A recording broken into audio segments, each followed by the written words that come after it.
We are on the struggle bus today. The struggle is real. So I got home at like 3:30 in the morning, 3 o'clock. No. It was earlier than that. But I was having trouble uploading the vlog because the footage was, I saved it in 1080p instead of 720. So usually if I download something from my phone and I save it and then I put it on the computer, if it's over 10 minutes, it's pretty quick. But I did 1080p and it took like well, I ended up falling asleep. That's how long it took. Worthless night. Like, I feel like I'm tired for no reason. Like, I just showed up to work. Like, roll call, who's here? Okay. It was just dumb. There weren't, I should probably sit that long. There were not, ow, mother, it's cold outside and I just plunked my finger, so it's very sensitive. So it's, can you pull up, please? Oh my God. I hate mornings because people don't know how to drive. I feel like I just showed up to work for no reason. It was really slow. I mean, like, I was literally standing on tables with no players, and I was so irritated. Like, the guy that was behind me is really whiny and very negative. Always, I mean, big old dude, always like, meh. And to the point where every single day, it's just something. Never in a good mood, never positive, and I fake it at work, guys. Like, I'm Princess Poppy at work, or I'm a complete B. I mean, there's no either way. But I'm like, all right, guys, let's do this, da-da-da-da-da. And this guy's like, nobody likes me. So I remember one day he was walking up, and he had this grumble, and I go, what is it now, Eeyore? I can't believe you even said that to me. You don't even know what I've been going through. And I'm like, every day you're going through, we're all going through something, homie. Move on. Shut up.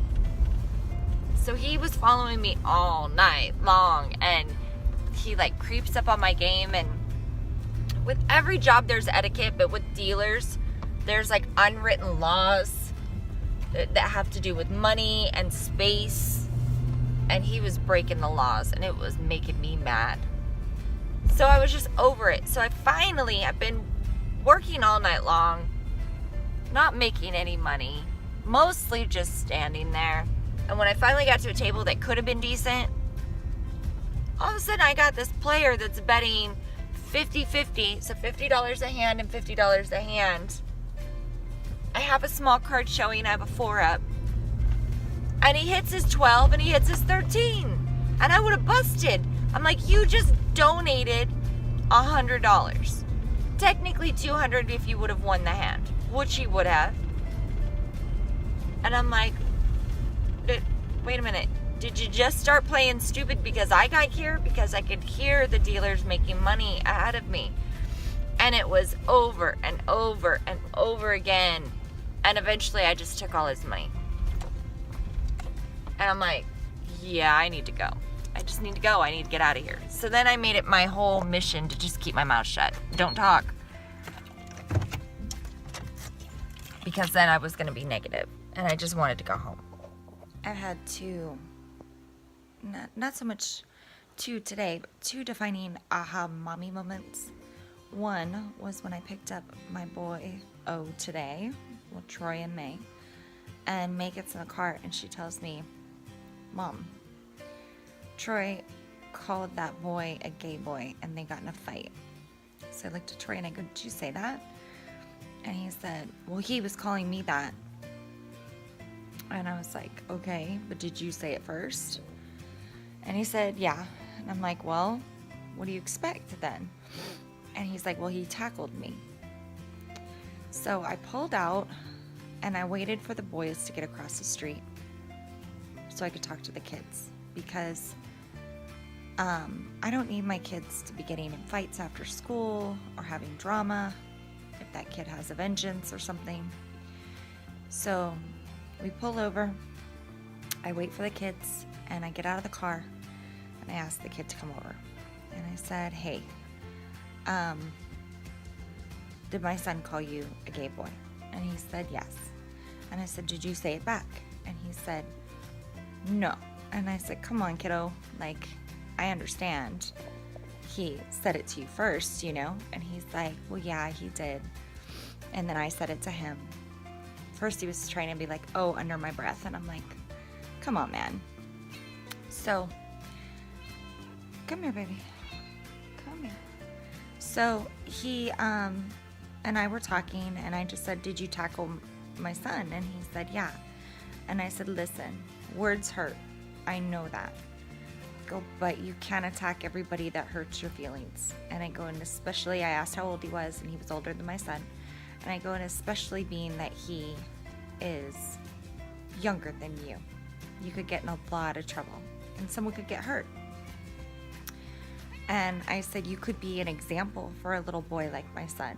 Instead of being a bully or making something worse, you could teach him something about how it is to be a good man, you know, instead of being another one of the punks in the group.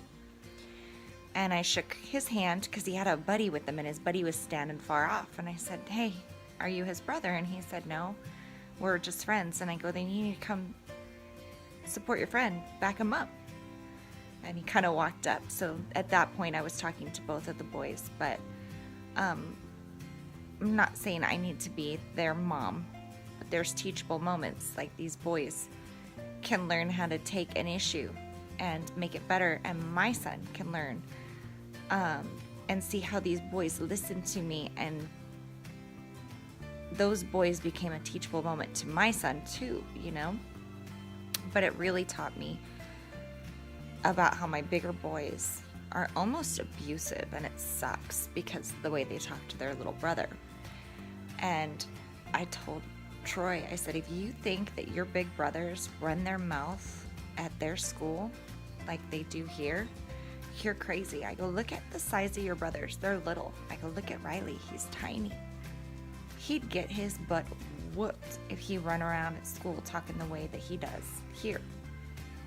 I go, so you can't even think that that's for reals, because that's all big man talk, and it's because he can get away with it for the now here because you're a little brother.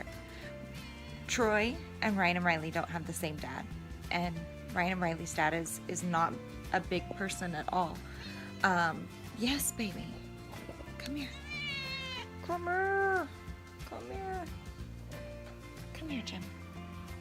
So I'm like, you're gonna grow up and you're gonna be a tall, big dude, you know? You don't need to be, like, Ryan and Riley are probably gonna have issues, like little man complex, and you're not gonna have that, so you don't need to be like them. But now I feel this overwhelming urge, like, how do I change that dynamic with my boys? And I'm on them all the time for the way that they talk to each other and their lack of loyalty, because I'm not about that. I feel like you need to be loyal to your people, right, wrong, or indifferent.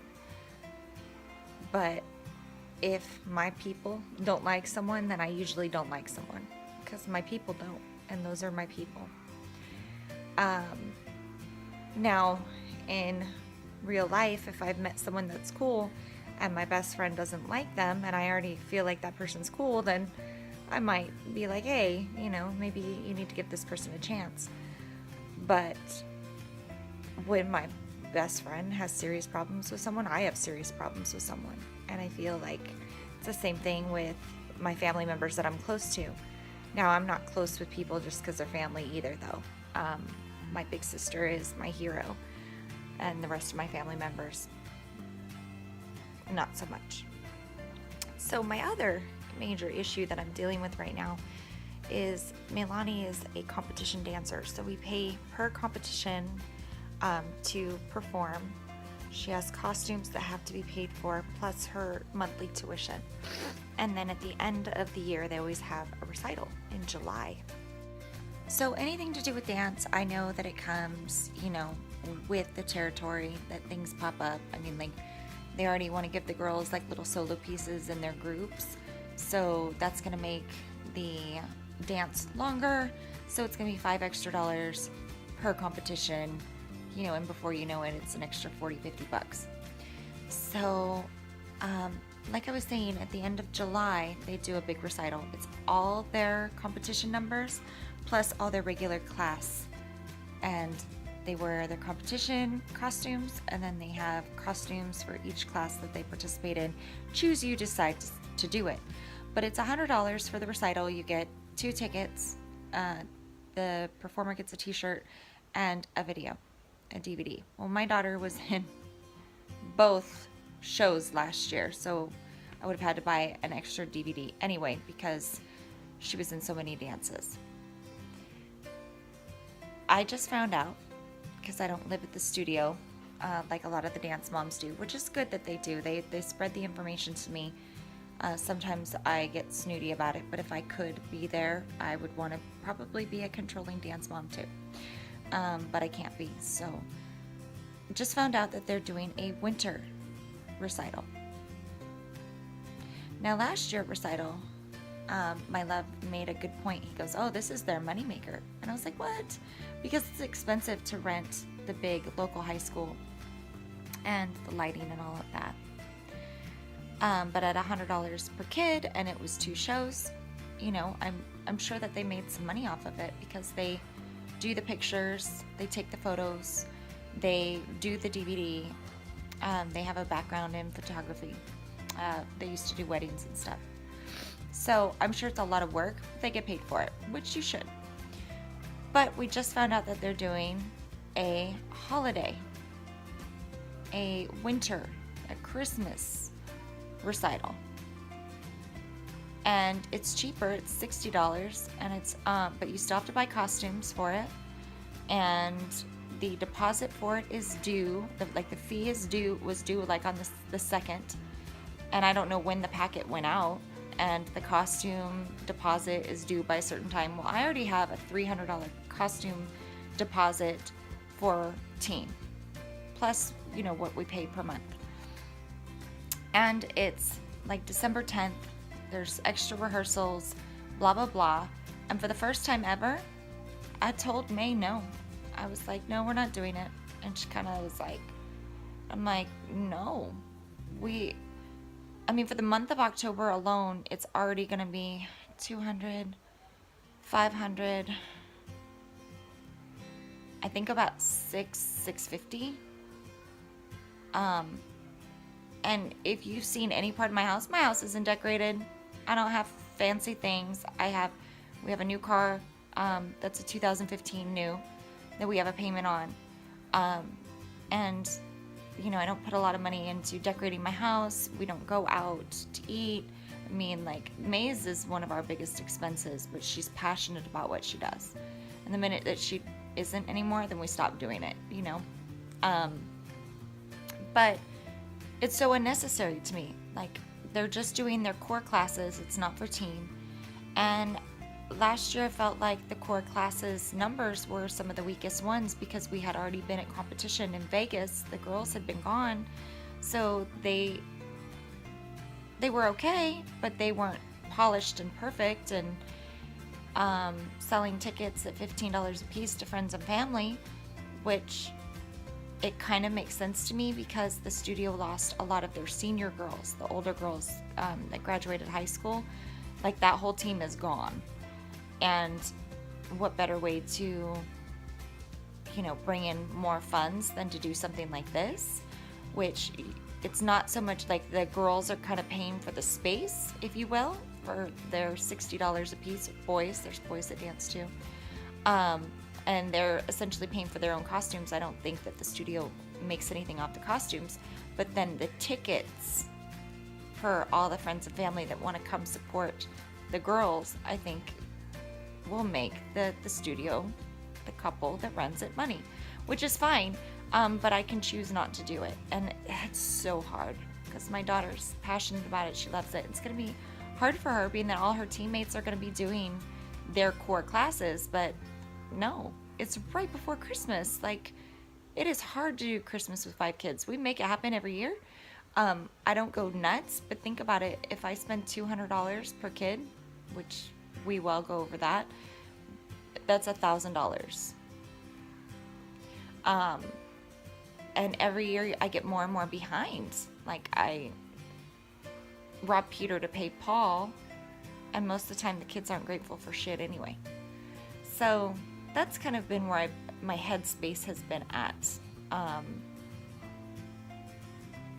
Hard to do, hard decisions to do. It's different when you're, like, I was in another position at one point, 6 years ago, when I wasn't working, when I was a stay-home mom.